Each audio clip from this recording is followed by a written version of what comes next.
Hello and welcome to Goodnight Flagstaff. I'm Vicki and I'm really excited to geek out with you tonight over Lord of the Rings. Thank you for tuning in to our community story time. You can find a new chapter from one of our favorite family-friendly books at 8 p.m. each weeknight on the Literacy Center's YouTube channel and on Crater Radio, a local online radio station. The previous chapter is replayed on Crater Radio each weeknight at about 7:30, just before the new chapter airs. You can also listen to all previous Goodnight Flagstaff recordings on YouTube. We are currently reading The Fellowship of the Ring by J.R.R. Tolkien. If you'd like to check it out to read along with us at home, it is available at the library. Check one out today with your Coconino County Library card. Please email us if you'd like to join our team of readers and connect with your community through stories. All ages are welcome, and our email is goodnightflagstaff@gmail.com. Last time we read together, Strider cured Frodo's wound as best he could, and they all continued on toward Rivendell. The road didn't seem safe, but the wilderness was also very tough going, especially on Frodo, and they ended up in Troll Country. Will the trolls get them? Chapter 12, Part 2. The sun was now high, and it shone down through the half-stripped branches of the trees and lit the clearing with bright patches of light. They halted suddenly on the edge and peered through the tree trunks, holding their breath. There stood the trolls, 3 large trolls. One was stooping, and the other 2 stood staring at him. Strider walked forward unconcernedly. "Get up, old stone," he said, and broke his stick upon the stooping troll. Nothing happened. There was a gasp of astonishment from the hobbits, and then even Frodo laughed. "Well," he said, "we are forgetting our family history. These must be the very 3 that were caught by Gandalf quarreling over the right way to cook 13 dwarves and 1 hobbit." "I had no idea we were anywhere near the place," said Pippin. He knew the story well. Bilbo and Frodo had told it often, but as a matter of fact, he had never more than half believed it. Even now, he looked at the stone trolls with suspicion, wondering if some magic might not suddenly bring them to life again. "You are forgetting not only your family history, but all you ever knew about trolls," said Strider. "It is broad daylight with a bright sun, and yet you come back trying to scare me with a tale of live trolls waiting for us in this glade. In any case, you might have noticed that one of them has an old bird's nest behind his ear. That would be a most unusual ornament for a live troll." They all laughed. Frodo felt his spirits reviving. The reminder of Bilbo's first successful adventure was heartening. The sun, too, was warm and comforting, and the mist before his eyes seemed to be lifting a little. They rested for some time in the glade and took their midday meal right under the shadow of the troll's large legs. "Won't somebody give us a bit of song while the sun is high?" said Mary when they had finished. "We haven't had a song or a tale for days."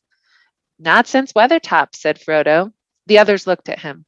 "Don't worry about me," he added. "I feel much better, but I don't think I could sing. Perhaps Sam could dig something out of his memory." "Come on, Sam," said Mary. "There's more stored in your head than you let on about." "I don't know about that," said Sam, "but how would this suit? It ain't what I call proper poetry, if you understand me, just a bit of nonsense, but these old images here brought it to my mind." Standing up with his hands behind his back as if he was at school, he began to sing an old tune. Troll sat alone on a seat of stone and munched and mumbled a bare old bone. For many a year he had gnawed it near, for meat was hard to come by. Done by, gum by! In a cave in the hills he dwelt alone, and meat was hard to come by. Up came Tom with his big boots on. Said he to Troll, "Pray, what is yon? For it looks like the shin o' mine Uncle Tim, as should be a lion in a graveyard. Caveyard, paveyard! This many a year has Tim been gone, and I thought he were lying in a graveyard." "My lad," said Troll, "this bone I stole, but what be bones that lie in a hole? Thine uncle was dead as a lump o' lead afore I found his shin bone. Tin bone, thin bone! He can spare a share for a poor old troll, for he don't need his shin bone." Said Tom, I don't see why the likes of thee without axe and leave should go making free with the shank or the shin o' my father's kin. So hand the old bone over, rover, trover. Though dead he be, it belongs to he. So hand the old bone over. For a couple of pins, says Troll and grins, I'll eat thee too and gnaw thy shins. A bit of fresh meat will go down sweet. I'll try my teeth on thee now. He now, see now. I'm tired of gnawing old bones and skins. I've a mind to dine on thee now. But just as he thought his dinner was caught, he found his hands had hold of naught. Before he could mind, Tom slipped behind and gave him the boot to larn him. Warn him, darn him! A boot, a bump o' the boot on the seat, Tom thought, would be the way to larn him. But harder than stone is the flesh and bone of a troll that sits in the hills alone. As well set your boot to the mountain's root, for the seed of a troll don't feel it. Peel it, heel it! Old Troll laughed when he heard Tom groan, as he knew his toes could feel it. Tom's leg is game since home he came, and his bootless food is lasting lame. But Troll don't care, and he's still there with the bony bone from its owner. Donor, boner! Troll's old seat is still the same, and the bone he boned from its owner. Well, that's a warning to us all, laughed Mary. It is as well you use a stick and not your hand, Strider. Where did you come by that, Sam? Asked Pippin. I've never heard those words before. Sam muttered something inaudible. It's out of his own head, of course, said Frodo. I'm learning a lot about Sam Gamgee on this journey. First, he was a conspirator, now a jester. He'll end up by becoming a wizard or a warrior. I hope not, said Sam. I don't want to be neither. In the afternoon, they went down the woods. They were probably following the very track that Gandalf, Bilbo, and the dwarves had used many years before. After a few miles, they came out on the top of a high bank above the road. At this point, the road had left the Horwell far behind in its narrow valley, and now clung close to the feet of the hills, rolling and winding eastward among woods and heather-covered slopes towards the ford and the mountains. Not far down the bank, Strider pointed out a stone in the grass. On it, roughly cut and now much weathered, could still be seen dwarf runes and secret marks. There, said Mary, that must be the stone that marked the place where the troll's gold was hidden. How much is left of Bilbo's share, I wonder, Frodo? Frodo looked at the stone and wished that Bilbo had brought home no treasure more perilous nor less easy to part with. None at all, he said. Bilbo gave it all away. He told me he did not feel it was really his, as it came from robbers. The road lay quiet underneath the shadows of an early evening. There was no sign of any other travelers to be seen. As there was now no other possible course for them to take, they climbed down the bank and, turning left, went off as fast as they could. Soon a shoulder of the hills cut off the light of the fast westering sun. A cold wind flowed down to meet them from the mountains ahead. They were beginning to look for a place off the road where they could camp for the night when they heard a sound that brought sudden fear back into their hearts. The noise of hooves behind them.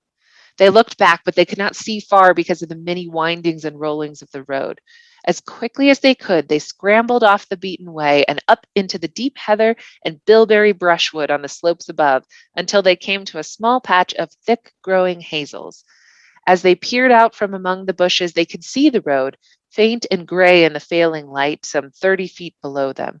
The sound of hooves drew nearer. They were going fast with a light clippity, clippity, clip. Then faintly, as if it was blown away from them by the breeze, they seemed to catch a dim ringing, as of small bells tinkling. That does not sound like a Black Rider's horse, said Frodo, listening intently. The other hobbits agreed hopefully that it did not, but they all remained full of suspicion.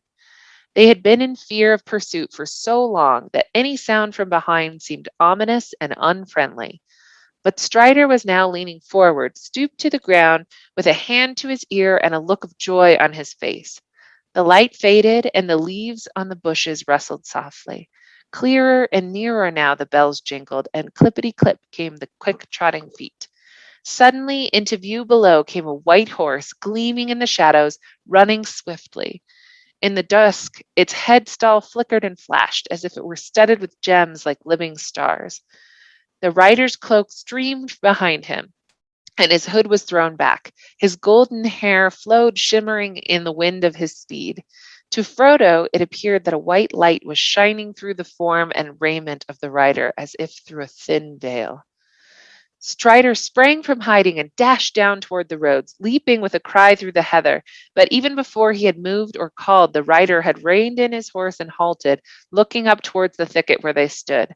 When he saw Strider, he dismounted and ran to meet him, calling out, Aina Vedui Mae Gavanin. His speech and clear ringing voice left no doubt in their hearts. The rider was of the elven folk. No others that dwelt in the wide world had voices so fair to hear. But there seemed to be a note of haste or fear in his call, and they saw he was now speaking quickly and urgently to Strider. Soon Strider beckoned to them, and the hobbits left the bushes and hurried down to the road. This is Glorfindel, who dwells in the house of Elrond, said Strider. Hail, and well met at last, said the elf lord to Frodo. I was sent from Rivendell to look for you. We feared that you were in danger upon the road. Then Gandalf has reached Rivendell? Cried Frodo joyfully. No, he had not when I departed, but that was 9 days ago, answered Glorfindel. Elrond received news that troubled him. Some of my kindred, journeying in your land beyond the Baranduin, learned that things were amiss and sent messages as swiftly as they could. They said that the Nine were abroad and that you were astray, bearing a great burden without guidance, for Gandalf had not returned. There are a few even in Rivendell that can ride openly against the Nine, but such as there were, Elrond sent out north, west, and south.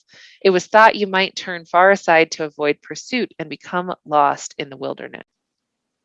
It was my lot to take the road, and I came to the bridge of Methathel, and left a token there nigh on 7 days ago. 3 of the servants of Sauron were upon the bridge, but they withdrew, and I pursued them westward. I also came upon 2 others, but they turned away southward. Since then I have searched for your trail. 2 days ago I found it and followed it over the bridge, and today I marked where you descended from the hills again. But come, there is no time for further news. Since you are here, we must risk the peril of the road and go. There are 5 behind us, and when they find your trail upon the road, they will ride after us like the wind. And they are not all. Where the other 4 may be, I do not know. I fear that we may find the ford is already held against us. While Glorfindel was speaking, the shades of evening deepened. Frodo felt a great weariness come over him. Ever since the sun began to sink, the mist before his eyes had darkened, and he felt that a shadow was coming between him and the faces of his friends. Now pain assailed him, and he felt cold. He swayed, clutching at Sam's arm. My master is sick and wounded, said Sam angrily. He can't go on riding after nightfall. He needs rest. Glorfindel caught Frodo as he sank to the ground, and taking him gently in his arms, he looked in his face with grave anxiety. Briefly, Strider told of the attack on their camp under Weathertop and of the deadly knife. He drew out the hilt which he had kept and handed it to the elf. Glorfindel shuddered as he looked at it, but he looked intently at it. There are evil things written on this hilt, he said, though maybe your eyes cannot see them. Keep it, Aragorn, till we reach the house of Elrond, but be wary and handle it as little as you may. Alas, the wounds of this weapon are beyond my skill to heal. I will do what I can, but all the more do I urge you now to go on without rest. He searched the wound on Frodo's shoulder with his fingers, and his face grew graver, as if what he learned disquieted him. But Frodo felt the chill lessen in his side and arm. A little warmth crept down from his shoulder to his hand, and the pain grew easier. The dusk of evening seemed to grow lighter about him, as if a cloud had been withdrawn. He saw his friends' faces more clearly again, and a measure of new hope and strength returned. You shall ride my horse, said Glorfindel. I will shorten the stirrups to the saddle skirts, and you must sit as tight as you can, but you need not fear. My horse will not let any rider fall that I command him to bear. His pace is light and smooth, and if danger presses too near, he will bear you away with a speed that even the black steeds of the enemy cannot rival. No, he will not, said Frodo. I will not ride him if I am to be carried off to Rivendell or anywhere else, leaving my friends behind in danger. Glorfindel smiled. I doubt very much, he said, if your friends would be in danger if you were not with them. The pursuit would follow you and leave us in peace, I think. It is you, Frodo, and that which you bear that brings us all in peril. To that Frodo had no answer, and he was persuaded to mount Glorfindel's white horse. The pony was laden instead with a great part of the other's burden, so that now they marched lighter, and for a time made good speed. But the hobbits began to find it hard to keep up with the swift, tireless feet of the elf. On he led them into the mouth of darkness, and still on under the deep clouded night. There was neither star nor moon. Not until the gray of dawn did he allow them to halt. Pippin, Merry, and Sam were by that time nearly asleep on their stumbling legs, and even Strider seemed, by the sag of his shoulders, to be weary. Frodo sat upon the horse in a dark dream. They cast themselves down in the heather a few yards from the roadside and fell asleep immediately. They seemed hardly to have closed their eyes when Glorfindel, who had set himself to watch while they slept, awoke them again. The sun had now climbed far into the morning, and the clouds and mists of the night were gone. "Drink this," said Glorfindel to them, pouring for each in turn a little liquor from his silver-studded flask of leather. It was clear as spring water and had no taste, and it did not feel either cool or warm in the mouth, but strength and vigor seemed to flow into all their limbs as they drank it. Eaten after that draught, the stale bread and dried fruit, which was now all they had left, seemed to satisfy their hunger better than many a good breakfast in the Shire had done. They had rested rather less than 5 hours when they took to the road again. Glorfindel still urged them on and only allowed 2 brief halts during the day's march. In this way, they covered almost 20 miles before nightfall and came to a point where the road bent right and ran down towards the bottom of the valley, now making straight for the Bruinen. So far, there had been no sign or sound of pursuit that the hobbits could see or hear, but often Glorfindel would halt and listen for a moment if they lagged behind, and a look of anxiety clouded his face. Once or twice he spoke to Strider in the elf tongue. But however anxious their guides might be, it was plain that the hobbits could go no further that night. They were stumbling along, dizzy with weariness, and unable to think of anything but their feet and legs. Frodo's pain had redoubled, and during the day things about him faded to shadows of ghostly gray. He almost welcomed the coming of night, for then the world seemed less pale and empty. The hobbits were weary when they set out early again the next morning. There were many miles yet to go between them and the ford, and they hobbled forward at the best pace they could manage. "Our peril will be just greatest ere we reach the river," said Glorfindel, "for my heart warns me that the pursuit is now swift behind us, and other danger may be waiting by the ford." The road was still running steadily downhill, and there was now in places much grass at either side, in which the hobbits walked when they could, to ease their tired feet. In the late afternoon, they came to a place where the road went suddenly under the dark shadow of tall pine trees, and then plunged into a deep cutting with steep, moist walls of red stone. Echoes ran along as they hurried forward, and there seemed to be a sound of many footfalls following their own. All at once, as if through a gate of light, the road ran out again from the end of the tunnel into the open. There, at the bottom of a sharp incline, they saw before them a long, flat mile, and beyond that the ford of Rivendell. On the further side was a steep brown bank, threaded by a winding path, and behind that the tall mountains climbed, shoulder above shoulder and peak beyond peak, into the fading sky. There was still an echo as of following feet in the cutting behind them, a rushing noise as if a wind were rising and pouring through the branches of the pines. One moment Glorfindel turned and listened. Then he sprang forward with a loud cry. "Fly!" he called. "Fly! The enemy is upon us!" The white horse leaped forward. The hobbits ran down the slope. Glorfindel and Strider followed as rear guard. They were only halfway across the flat when suddenly there was a noise of horses galloping. Out of the gate in the trees they had just left rode a black rider. He reined his horse in and halted, swaying in his saddle. Another followed him, and then another, and then again 2 more. "Ride forward! Ride!" called Glorfindel to Frodo.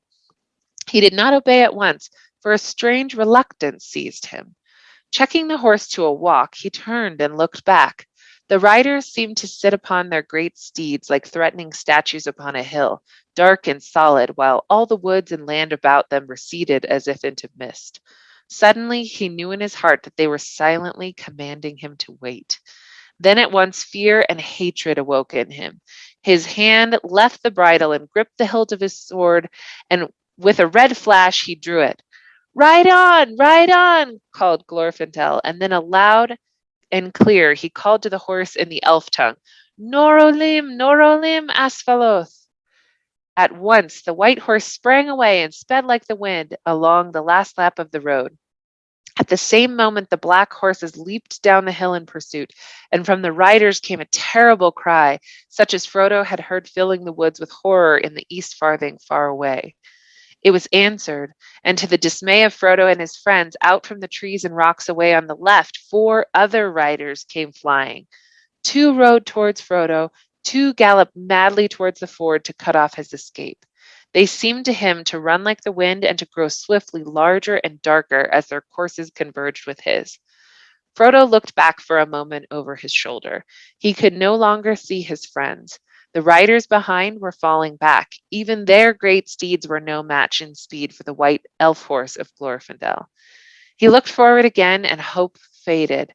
There seemed no chance of reaching the ford before he was cut off by the others that had lain in ambush. He could see them clearly now. They appeared to have cast aside their hoods and black cloaks, and they were robed in white and gray. Swords were naked in their pale hands, helms were on their heads. Their cold eyes glittered, and they called to him with fell voices. Fear now filled all Frodo's mind. He thought no longer of his sword. No cry came from him. He shut his eyes and clung to the horse's mane. The wind whistled in his ears, and the bells upon the harness rang wild and shrill. A breath of deadly cold pierced him like a spear, as with a last spurt, like a flash of white fire, the elf horse, speeding as if it was on wings, passed right before the face of the foremost rider. Frodo heard the splash of water. It foamed about his feet. He felt the quick heave and surge as the horse left the river and struggled up the stony path. He was climbing the steep bank. He was across the ford, but the pursuers were close behind. At the top of the bank, the horse halted and turned about, neighing fiercely. There were 9 riders at the water's edge below, and Frodo's spirit quailed before the threat of their uplifted faces. He knew of nothing that would prevent them from crossing as easily as he had done, and he felt it was useless to try to escape over the long, uncertain path from the ford to the edge of Rivendell, if once the riders crossed. In any case, he felt he was commanded urgently to halt. Hatred again stirred in him, but he had no longer the strength to refuse. Suddenly, the foremost rider spurred his horse forward. It checked at the water and reared up. With a great effort, Frodo sat upright and brandished his sword. "Go back!" he cried. "Go back to the land of Mordor and follow me no more!" His voice sounded thin and shrill in his own ears. The riders halted, but Frodo had not the power of Bombadil. His enemies laughed at him with a harsh and chilling laughter. Come back, they called. To Mordor we will take you. Go back, he whispered. The ring, they cried with deadly voices, and immediately their leader urged his horse forward into the water, followed closely by 2 others, by Elbereth and Laukute. Thine the fair, said Frodo with a last effort, lifting up his sword. You shall have neither the ring nor me. Then the leader, who was now half across the ford, stood up menacing in his stirrups and raised up his hand. Frodo was stricken dumb. He felt his tongue cleave to his mouth and his heart laboring. His sword broke and fell out of his shaking hand. The elf horse reared and snorted. The foremost of the black horses had almost set foot upon the shore. At that moment, there came a roaring and a rushing, a sound of loud waters rolling many stones. Dimly, Frodo saw the river below him rise, and down along its course there came a plumed cavalry of waves. White flames seemed to Frodo to flicker on their crests, as he half fancied that he saw amid the water white riders upon white horses with frothing manes. The 3 riders that were still in the midst of the ford were overwhelmed. They disappeared, suddenly buried underneath angry foam. Those that were behind drew back in dismay. With his last failing senses, Frodo heard cries, and it seemed to him that he saw, beyond the riders that hesitated on the shore, a shining figure of white light, and behind it ran small, shadowy forms, waving flames that flared red in the gray mist that was falling over the world. The black horses were filled with madness, and leaping forward in terror, they bore their riders into the rushing flood. Their piercing cries were drowned in the roaring of the river as it carried them away. Then Frodo felt himself falling, and the roaring and confusion seemed to rise up and engulf him together with his enemies. He heard and saw no more. Thank you for tuning in. Join us next time for the first part of Chapter 1 in Book 2 of The Fellowship of the Ring. Good night, Flagstaff.